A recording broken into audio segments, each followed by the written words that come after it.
राष्ट्र का तो क्या है, राष्ट्र को ले डूबेगी। राष्ट्र तो जाएगा ही, राष्ट्र में व्यक्तिगत मामला हो जाएगा। और इसमें हमें संगठनों को या सभी मूल्यवासियों को एक होने का संदेश है। अब हम अगर सभी मूल्यवासी एक हो जाएं, हमारे समाज में 5 लाख बहुजन संगठन हैं, सब अपने अपने तरीके से काम कर रहे हैं। कोई गली मोहल्ले के हैं, कोई अपनी ज़रूरतों के लिए संगठन बनाए हुए हैं, तो कोई अपने मान सम्मान के लिए संगठन बनाए हुए है, या अपनी छोटी छोटी इच्छाओं की पूर्ति है उनके लिए संगठन बनाए हुए हैं। अगर हम एक होने का मुद्दा सामने लाते हैं तो अगर उनकी मान सम्मान को ठेस पहुंचेगी, उनका नाम का महत्व कम होगा, उनका वर्चस्व कम होगा, तो वो संगठन में नहीं आएंगे। हमें वाम से त्याग और समर्पण का संगठन है। इसमें अगर जो भी संगठन समाहित होना चाहेंगे, एक होकर काम करना चाहेंगे, तो उन्हें अपना मान सम्मान की तो कोई बात ही नहीं है, क्योंकि जो समाज में काम करेगा, मान सम्मान को तो अलग रखना ही पड़ेगा। क्योंकि जब समाज में जाते हैं तो पता नहीं कितने बार उस व्यक्ति की मानसिक मौत होती है, क्योंकि कोई भी अपनी इच्छा से कुछ भी कहेगा, वो बर्दाश्त करने की, वो धैर्य धारण करने की उस व्यक्ति में इतना सामर्थ्य होना चाहिए, तभी वो समाज में काम कर सकता है। तो अगर एक उद्देश्य, जैसा उद्देश्य होगा वैसा संगठन निर्माण होता है। राष्ट्रीय लेवल का बहुजन संगठन नहीं है वामसेप के अलावा। वामसेप में अगर संगठन के साथ मिलकर कोई काम करेगा तो एक उद्देश्य है। अब इसमें व्यक्ति विशेष का तो कोई उद्देश्य है नहीं, हमारे महापुरुषों के उद्देश्य हैं। उस उद्देश्य को लेकर के संगठन में समाहित होना है। अगर उनके अपने उद्देश्य व्यक्तिगत हैं तो वो संगठन वामसेप संगठन में समाहित होकर काम नहीं करेगा। विचारधारा की बात है, वो अपने अपने विचारों को लेकर चलते हैं और एक व्यक्ति ही उस संपूर्ण संगठन का निर्णय प्रक्रिया करता है, जबकि वामसेप में ऐसा नहीं है। वामसेप में महापुरुषों की विचारधारा को लेकर चलते हैं। अगर महापुरुषों की विचारधारा को लेकर के काम करेंगे तभी उस संगठन में हम मिल करके काम कर सकते हैं। ऑफिस एक होना चाहिए राष्ट्र के लेवल का। अगर हम राष्ट्रीय स्तर पर कोई संगठन बना रहे हैं तो वामसेप का एक राष्ट्रीय स्तर पर ऑफिस है, तभी वो राष्ट्रीय लेवल का संगठन है। तो हमें ऐसे संगठन के साथ में मिलना चाहिए। और लोकतांत्रिक कार्यप्रणाली, जो हम आजीवन एक ही अध्यक्ष बने रहते हैं, एक ही वक्ता बने रहते हैं, एक ही कार्यप्रणाली का सारा डिसीजन एक ही व्यक्ति के हाथ में होता है, अगर ऐसा होगा तो वो वामसेप के साथ में कार्य नहीं कर सकता। जो वामसेप से अलग कार्यकर्ता अलग होकर के अलग वामसेप बना करके जो काम कर रहे हैं, उनकी यही मानसिकता के आधार पर वो अलग हुए हैं। वरना वामसेप में ही काम करना था, उन्हें समाज में ही काम करना था, तो ये संगठन कोई बुरा नहीं था। हम समाज में 3 तरह की, भारत में 3 तरह की अर्थव्यवस्था है, जो एक तो पूंजीपतियों वाली, एक समाजवादी और एक मिश्रित। पूंजीपति को तो हम अब तक समझते आए हैं कि एक बार जिसके हाथ में सत्ता आ जाए या जिसके पास में उसका कार्यभार आ जाए या उसका वर्चस्व उसके हाथ में आ जाए, तो वो सब पर राज करने के लिए फिर हावी रहता है, वो अपनी मनमानी करता है। तो हमारे महापुरुषों ने समाजवादी व्यवस्था का यहाँ पर बीज बोया। सबसे पहले बुद्धा ने कहा बुद्धा ने कहा कि हमें मध्यम मार्ग अपनाना चाहिए और बहुजन हिताय के लिए काम करना चाहिए। अगर दुख का कारण तृष्णा है, और तृष्णा का मतलब ही ज़रूरत से ज़्यादा संपत्ति का होना है, वही दुख का कारण है। हमें मध्यम मार्ग अपनाना चाहिए, जितनी ज़रूरत है हमें उतना ही संचय करना चाहिए। संत रैदास ने कहा, ऐसा चाहूँ राज में जहाँ मिले सबन को अन्न, छोट बड़ सब सम बसे, रैदास रहे प्रसन्न। बेगमपुरा की कल्पना करी थी जहाँ पर गम ना हो। उसी तरीके से राष्ट्रपिता ज्योतिबा फुले ने एक ग्रंथ लिखा, किसान का कौड़ा। जरूरत पड़ने पर पूंजीपतियों को कौड़ा मारने की जरूरत है। कौड़ा से मतलब चाबुक। जिस तरीके से किसान का बैल जब काम नहीं करता तो उसे कौड़ा मारने की ज़रूरत रहती है, उसी प्रकार से पूंजीपतियों पर भी लगाम लगाने की ज़रूरत है, कौड़ा मारने की ज़रूरत है। बाबा साहब ने मिश्रित अर्थव्यवस्था का हमें एक रास्ता सुझाया था, जो आज पूरी तरह से पूंजीपति अर्थव्यवस्था हो चुकी है।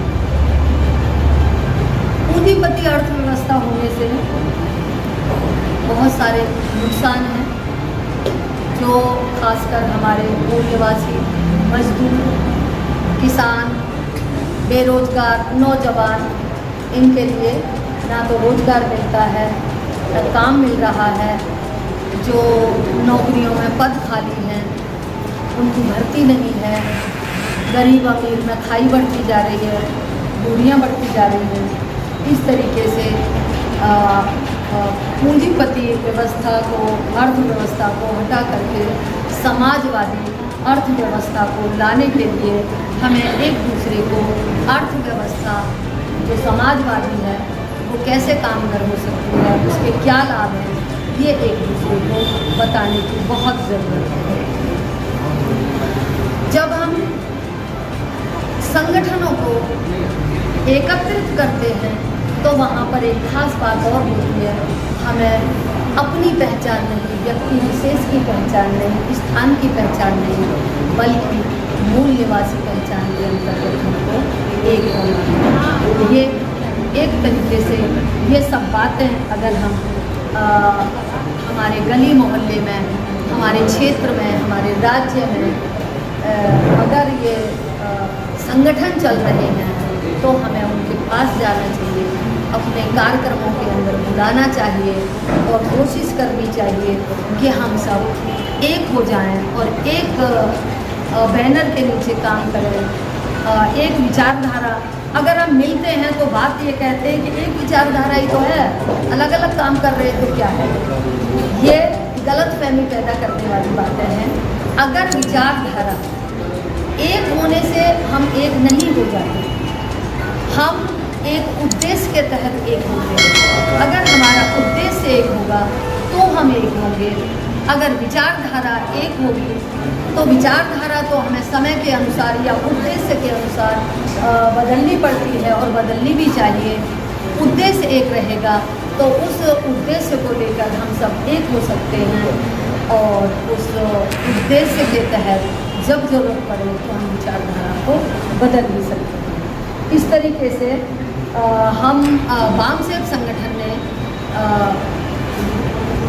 ये एकीकरण एनसीसी एनजीओ के तहत ये कार्यक्रम, संगठनों को जोड़ने का कार्यक्रम शुरू किया।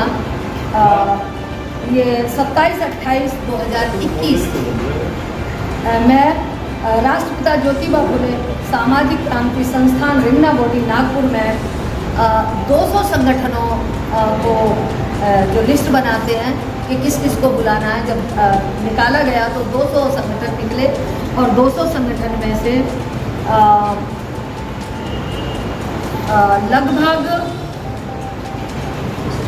94 संगठन के लिए निमंत्रण पत्र भेजा गया और जब टिकट बुक कराई गई तो 70-75 के करीब अरिंदा बॉडी में पहुंचने वालों की लिस्ट बनाई गई, लेकिन जब पहुंचे तो सिर्फ 64 व्यक्ति 64 संगठन के प्रतिनिधि पहुंचे।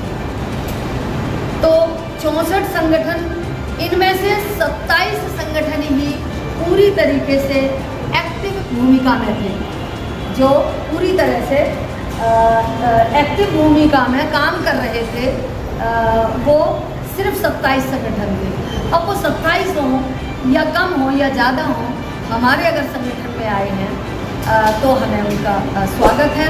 और इसी तरीके से इसी कार्यक्रम के तहत हमें अपने गली मोहल्ले के संगठनों को एक करना चाहिए। जैसे पूरी दिल्ली में क्षेत्र में 12 संगठन काम कर रहे हैं। 12 संगठन में से लगभग 12 को, कभी 10 को, कभी 7-8 को हमेशा निमंत्रण जाता है। अब उनकी इच्छा पर है कि कौन आता है, क्योंकि वो तभी नहीं आएंगे जब उनकी उद्देश्य एक नहीं है, विचारधारा एक नहीं है, उनकी नीयत एक नहीं है, ठीक नहीं है। जब निस्वार्थ भाव से जो काम करेगा वो वाम सेवक संगठन के साथ मिलकर काम कर सकता है।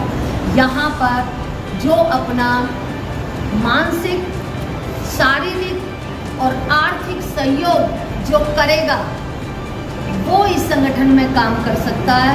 अन्यथा बहुत सारे बहाने बनाकर वो बहुत सारे सवाल पैदा करके संगठन से दूर रहेगा, वो सहयोग नहीं करेगा।